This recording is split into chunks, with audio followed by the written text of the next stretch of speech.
and how that impacts the world and how it impacts us. And if you'll remember last week, we talked about Isaiah and we discussed his call from Isaiah 6 and how his reaction to God's call was, "Here am I, send me." And how we as believers should have that mentality that, "Here am I, God. Use me. Show me what you would have so that I might glorify you." Well, today we're going to look at somebody who doesn't quite the same way to God's call on his heart. I need to set the stage a little bit because not everybody is familiar with the Old Testament stories. And some of you probably, this is going to be old hat for you, but discussing it, and the reason I'm covering it is because I think it's for us to understand God's call. And it's to understand the background here because it'll help some of his response make a little sense to us. Moses was in a place and a time where the king had declared that no Jewish boys could survive. They were having a problem, and the Egyptians were afraid. The Israelites had gotten so big, the Hebrews had become so much that they were slaves, that they were afraid that they would overthrow the Egyptian people. And so the Egyptian governor, the Egyptian leader, the Pharaoh, declared that all boys born would be killed. No male child was to survive birth. And one of the children born in that time was a guy. Now, Moses is given to him because of the circumstances. You see, his mother gave him, and they put him in a basket, and they put him in the Nile near where the Pharaoh's daughter was bathing, because she came down there and bathed every day. And she saw the baby in the basket. She, of course, him because he was a baby and he was cute. And so she plucked him up and made her part, adopted her son. But she was a queen. She was kind of a princess. I don't know exactly what Egyptians at that time called the daughter of the Pharaoh, but I guess daughter of the Pharaoh would work. But anyway, she wasn't going to raise the child herself, so she hired a person, nursemaid to the child. And the person she hired was Moses' mother. So Moses' real mother got him, even though she was raising him as the Pharaoh's son, the Pharaoh's grandson, I should say, adopted grandson. And so that's the circumstances that Pharaoh lived in. And for the first 40 years, he was in the palace. He was royalty. And he was treated as such. But he still about his real heritage from his mom.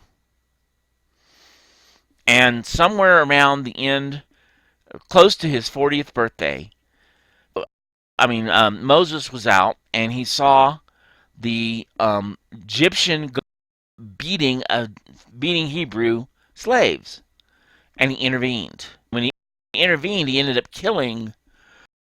Ended up killing the Egyptian.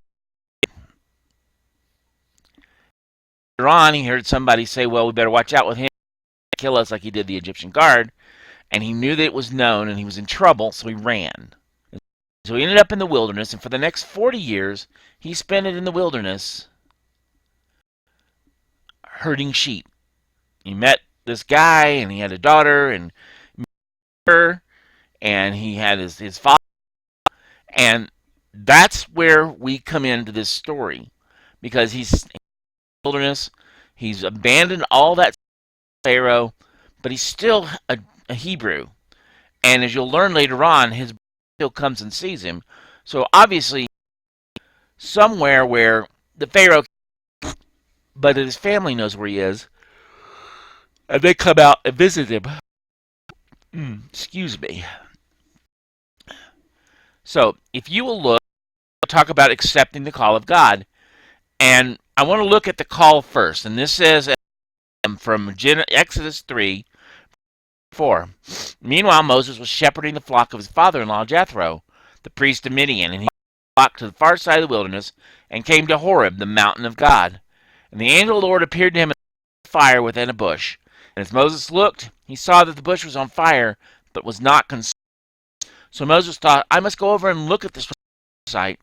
Why isn't the bush burning up? When the Lord saw that he had gone over to look, God called out to him from the bush, Moses, Moses! Here am I. Here I am, he answered. Let me stop you right there a second. Okay? Now, here's something you need to understand. Moses had spent the last 40 years in the wilderness.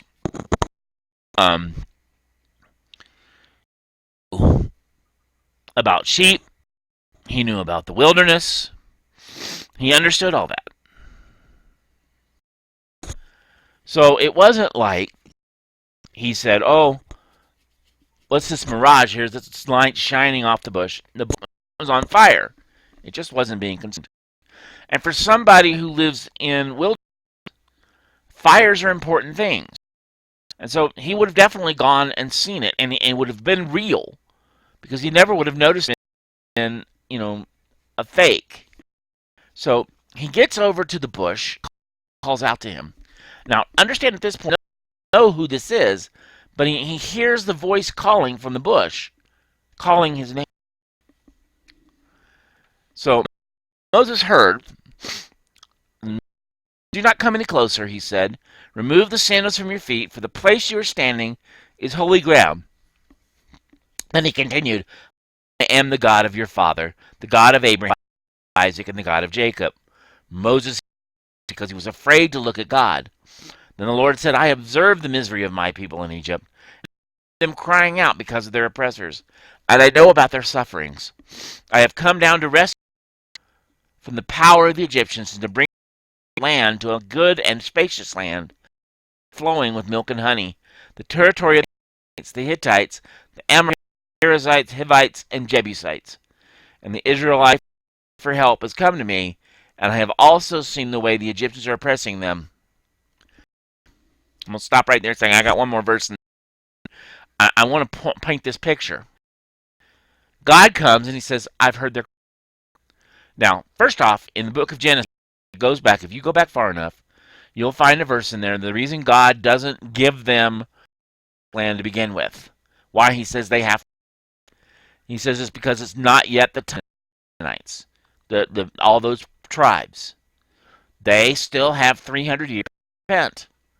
God is giving them to repent. Now they don't, but the Israelites have to wait. And isn't theirs until God brings them an opportunity to repent. And that hasn't happened yet.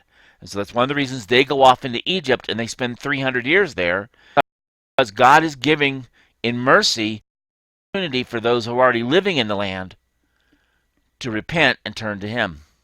Right? Most people don't realize, they think, well, God's just, being cruel and nasty. No, God, table, gives us all an opportunity to come to know Him. He doesn't reject anybody simply because of their or because of their race or because of their color. He loves all of us, and all of us to repent. And so He gives these people an opportunity to say, we return from our sin, we reject the child sacrifice, we reject the temple prostitutes, and we turn ourselves back. And then none of them did that, but they had the opportunity to. And at this point, Moses, whose family's been in slavery for 300 years, is rejoicing. All right, God, yeah. And then God drops the other shoe. Therefore, go. I am sending you to Pharaoh, so that you may lead my people, the Israelites, out of Egypt. I can just picture Moses. He's listening to all of this originally. He's in the presence of God. And he hears God tell him he's going to free the people of Israel, and he's going to bring them out of slavery.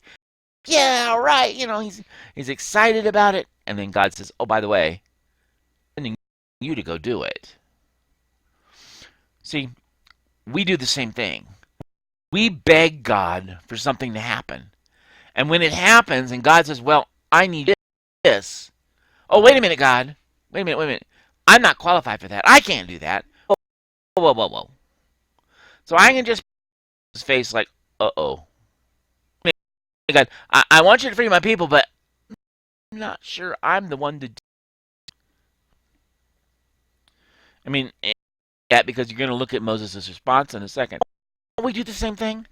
God calls us to a specific task. Here's what I'm sending you to do. And we're like, well, no, God.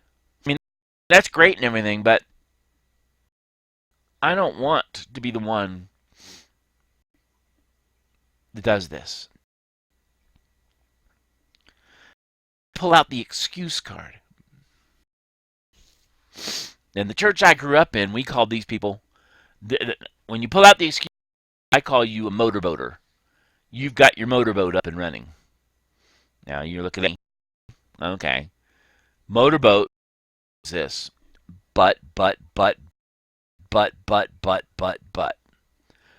God calls, was oh, but God, but God.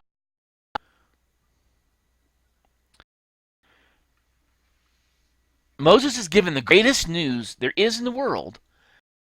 His response, God, I'm nobody. Moses asked God, who am I that I should bring the Israelites out of Egypt? And he answered, I will certainly be with you, and this will be the sign that you have sent you. When you bring the people out of Egypt, you shall all worship God at this mountain.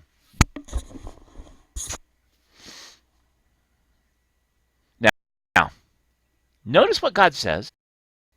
Moses, I'm sending you.